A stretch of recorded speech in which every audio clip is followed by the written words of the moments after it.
to a Hope 1032 podcast.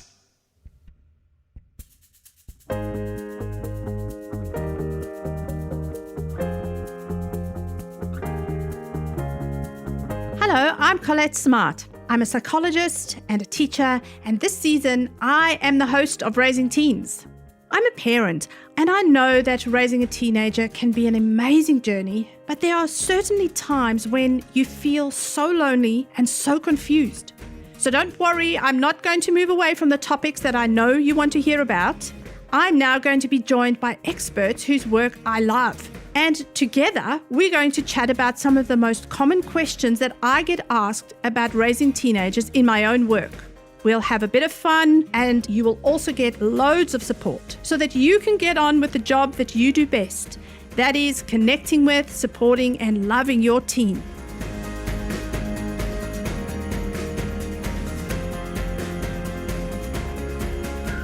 On today's episode, I will be talking with Mark McCrindle. Mark is a social researcher, best-selling author, influential thought leader, TEDx speaker, and principal of McCrindle Research. He's recognized as a leader in tracking emerging issues and researching social trends. As an award-winning social researcher and futurist, Mark has appeared across many television networks and other media. His research-based advisory firm, McCrindle, helps organizations all over the world to see a clearer picture by understanding the trends that inform strategic thinking. I'm so thrilled to have kicked off this new series with you, Mark. I get to interview experts from now on topics about raising teenagers, and what better expert than you for framing Generation Z.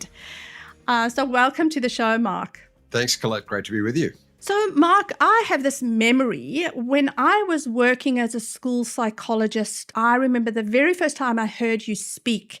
I think potentially your first book had just come out, or it was about to come out. It was the ABC of XYZ. And I remember hearing you speak about generations and generational differences. And honestly, Mark, what struck me then was how your work stood out at the time. It really was different to things I'd heard at the time, because you really emphasized the strengths within generations and how generations can work together and finding positive ways for them to communicate and interact. So I'd love you to start off for our listener today. How do we define Generation Z? It's funny because back then I had some young children, but they weren't teenagers. So I was probably more of an expert than I am now with actual teenagers, because all the theory goes out the window, doesn't it? You've nailed it, Mark. You've nailed it. I met Mark about 15 years ago. We've both been in the industry for a long time, but not just looking at this topic professionally. He and I both have kids who are part of Generation Z. So when I first started researching parenting topics, it was because I wanted to find some answers for myself. But I guess I've always been positive, because I know, and even more it's the case now, that actually we're not victims just to a changing external environment, to changing social values, to the technology.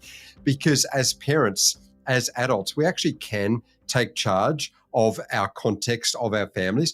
Yes, there are challenges that we face, but we have to know and believe that the relationships matter, that the wisdom that we've been raised with matters, that we don't throw our own experience and upbringing and values out the window just because there's a change in society. And so that does give more of a hopeful outlook. And I remain hopeful with all of the generations, because I do believe that we can respond even to the seeming storm clouds that gather all the more with this new generation. So these Gen Zs, that is the cohort born from 1995 to 2009. So each of these generations spans 15 years, and that's the Generation Z. So they're not only the teenagers, they're right into their 20-something years now.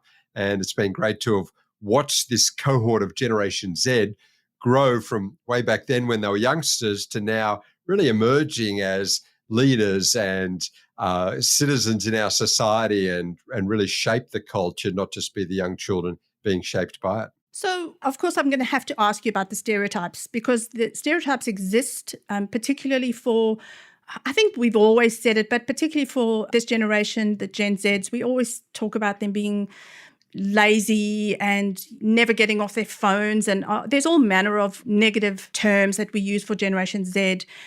What do you think should be challenged based on what we know about Generation Z? Well, it's a great time to look at the Gen Zs because they, as I said, are in their 20s now. So they're adults and they're shaping the world and they're influencing their leaders, they're educators, not just being educated. And it's a great time to assess some of those stereotypes to see whether they actually carry some merit. And so much of what people in the past have defined Generation Z by had to do with their life stage. You know, they've got short attention spans and they are easily distracted. They're sort of hyper multi-screening all of the time. They can't focus. They don't show resilience. Well, it turns out that a lot of that was just a factor of life stage. They have matured. They have shifted their worldview and grown up and moved into that stage where they're making contributions, volunteering and being leaders. And so they've changed along with their circumstances. A lot of the generational stereotyping is like that. It doesn't hold merit over the long term. And I think we ought to all be aware of that. In so many ways, they're young and we've been young and we all move through those life stages and mature. There are some differences. I mean, we weren't all young in the era of smartphones. We weren't all young coming of age in the early 2000s, and they are facing unique challenges around housing affordability and inflation now and rising interest rates and even just uncertainties around the global economy that we didn't have when we were at the same age. So I think they've got unique challenges, but actually, contrary to those stereotypes, they've shown themselves to be volunteering at a greater rate per capita than the older population. They're focused on the broader context of whether it be environmental awareness, whether it be social impacts, whether it be making a contribution to others beyond just a job that's with a great global brand and a great, future opportunity. So a lot of that stereotype around no resilience, selfish, snowflake generation, focused on themselves, turned out not to be the case at all. We've got emerging now a very outwardly focused, community-minded and globally connected generation. I'm so glad you said that, Mark, because you're actually speaking into what we know about the brain science now. We label them all sorts of things, but actually you're so correct. It was a product of just where they were developmentally. So that was just fantastic. I'm glad you spoke about that. And it also makes me just think about, I love that positive outlook you have and just calling out the things that they do in this generation in terms of mentoring and volunteering. And if I look at some of my own children who are young adults now, I see that in them and their friends where they volunteer in youth groups. And my daughter is passionate about the environment and gone into a uni degree that is looking at animals and the environment. And a lot of them are shopping more consciously, op shopping and so on. And they've actually changed some of my views and challenged me, in how I look at the environment in the world. So that's really encouraging. I wondered if technology is a defining factor for this Generation Z. For example, I've got 3 children, but my eldest is a son and my youngest is a son. So my eldest is 21. And I remember a time when he said to me, his brother was little at the time, and he said to me, "Mum, Liam will never remember a time of the pain that I've experienced watching free-to-air TV, where I only had a short amount of minutes where I had to run to the bathroom or run and get a snack and then get back before, the next bit of the show. All he has to do is push pause on an app." So for me, there's actually some telling differences even with the shift in technology within Generation Z themselves, and then, particularly as the next generation comes up. And I also have some memories of my eldest son and his friends. A lot of them didn't own a phone when they started high school. And I remember specifically working at a school where I think the entirety of the student cohort in high school, all of their mobile phones could fit into the top drawer of the receptionist. Now, the same school I know has large Tupperware containers which are filled to the brim for every single class. So for me, it's fascinating. Even within this generation, there's been changes because my youngest son almost all of his friends start high school with a phone. And I know that, we've spoken about them being the digital generation. And how do you see them different to other generations, and particularly us X's, who you say are likely to be their parents? Yeah, well, and great observation there, Collett, that they have been a generation that at the oldest edge, we're seeing the introduction of these ubiquitous devices, of the streaming services, of the digital world. And clearly that's normative now, but the oldest generation got the last peak of the 20th century. They were born at the very end of the 20th century. In thinking about Gen Z, the start of this generation were born before DVDs or before the GPS existed. The end of Gen Z are younger than the smartphone. That tells us a bit about the massive tech shift that has happened just in their generation. The Gen Zs really give us almost like this last link to childhood in the 20th century that was a bit more structured, analog, traditional, sequential than clearly this global, digital and integrated world that we know today. Also, Mark, I know our daughters are the same age. I know you also have a son who's quite soon after your daughter. And both of those groups were the two that my heart really goes out to them because of how they experienced their final years of school. I actually think, particularly in New South Wales and I think in Victoria, your son's age group got it even harder than our daughters did. But I know around the world, a lot of this period, these last 2 years or so, these young people who were trying to, not just enjoy their last years of school. It's not just that. I think they missed out on some of the really important milestones that teach them sociability and interpersonal interaction, and perhaps even a gap year for some of them. And, there were a lot of crucial milestones that I feel for them that they missed. And I actually heard you speak on your podcast fairly recently on Generation Z, and you spoke about them actually being rushed and pressured for time, and you spoke about the effects of COVID on this generation of, Generation Z. And please, will you tell us a little bit about what you found? Yeah, because they have lived through COVID and the challenges that it has impacted upon them, particularly those social challenges at the key point of their social life. And yet they've shown resilience, they've shown a good attitude, they've shown a buoyant optimism, and they've got on with life. I mean, for us as adults, COVID has been terrible and of course it's been hard for us, but we've got a broader context into which we place the last 2 years. The fact is, for these older Gen Zs, a third of their high school experience was through COVID.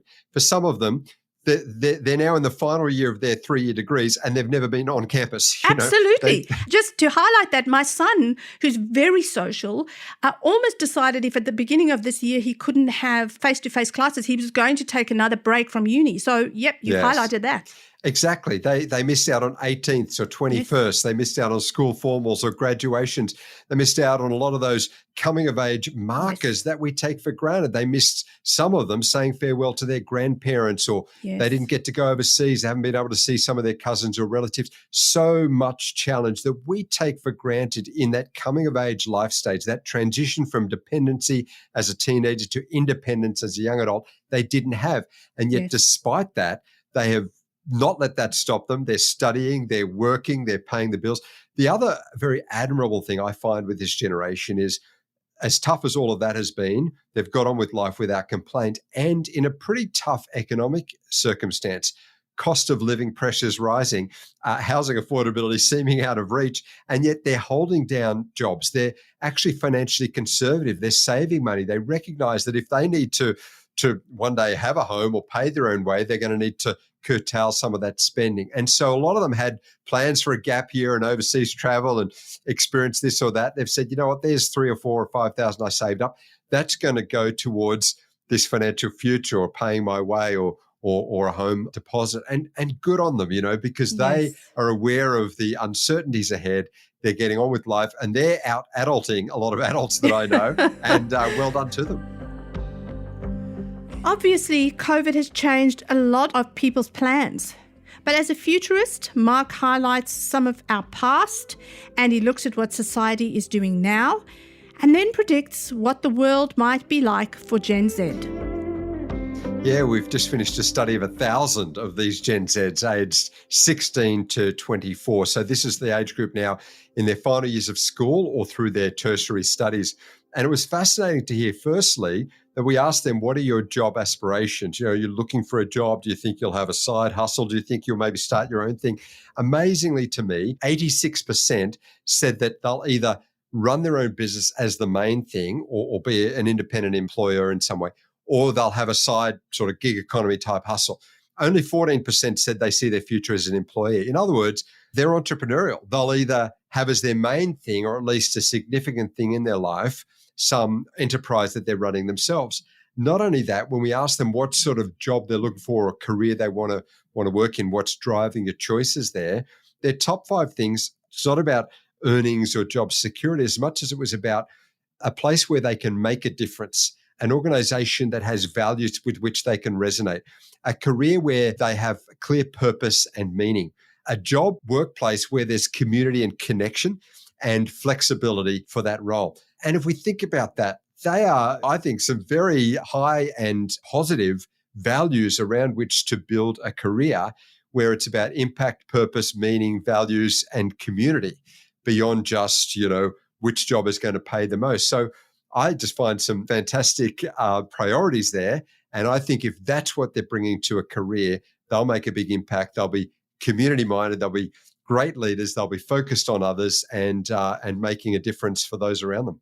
I'm so glad you brought that out positively, because I've heard people saying, they're so self-centered because they want to own their own businesses and so on. But actually, there's something incredible about their drive and their excitement and their passion. And I suppose that's why we always say we wish we could put an old head on a young shoulders, because I do love watching their passions and their drive. And I suppose that's another whole conversation, but how workplaces should actually respond to each of their generations so that we can retain this generation in the work that's being done out in the world and so on. So, Mark, I know some of our listeners will have younger children. They will also have tweens coming up to the teen years. You named the generation to come after Generation Z, which is called Generation Alpha. So what do we know about them already? Because some of them will already be in the teenage years, I've just realized. Yes, that's right. They're just approaching those teenage years now. And we went with the term Generation Alpha because we don't want to go back to A. We've worked our way through the alphabet, Generation X, Generation Y, Generation Z. What comes next? We're not going back to the start. It's a whole new era. It's a whole new reality, and it's a whole new century as well. And so this is the first generation born fully in this 21st century, Generation Alpha, born from 2010 through to 2024. And Generation Alpha signifies, a new naming classification. We're using the Greek alphabet, as tends to be done in science. And I guess the next one will be Generation Beta, and we'll go from there. But these alphas have been shaped fully in this 21st century of digital connection. 2010, the year they began being born, was the year that the iPad was released. It was the year that Instagram was launched.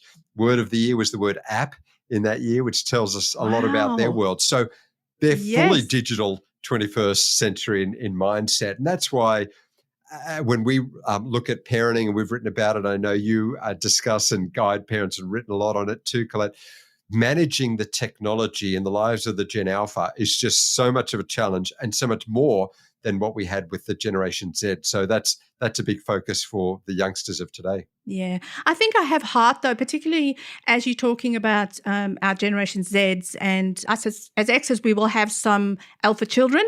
But as our Generation Zs move into parenting, they'll have done a whole bunch of stuff with technology, and they will know the pitfalls. And I really gain hope from you and from others who speak into this space with our Generation Z young people, just knowing actually, our generation has had to learn about technology, but a lot of them are because they were the digital natives, they're going to know how to help their children. And I think our younger children, not to be afraid of technology, but as you said, it is absolutely something that we need to stay on top of, which is a slight challenge for us as exes, but it is a very important thing or part of parenting at the moment, which I know you also talk about in your book. So Mark, thank you so much for coming on the show. It's just been amazing to talk with you. I love how positive you are. I love the work of McCrindle.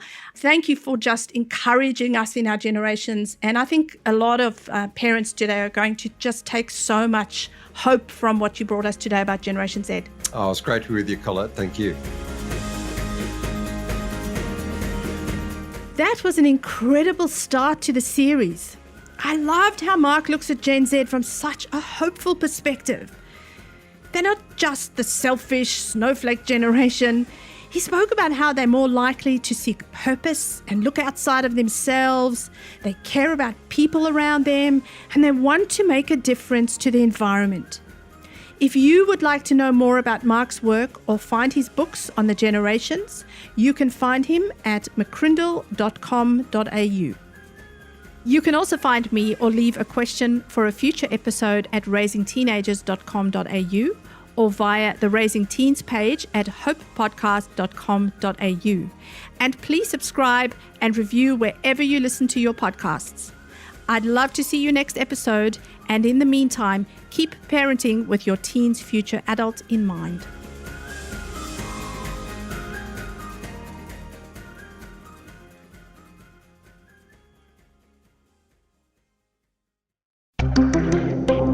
Hope 1032. Thanks for listening.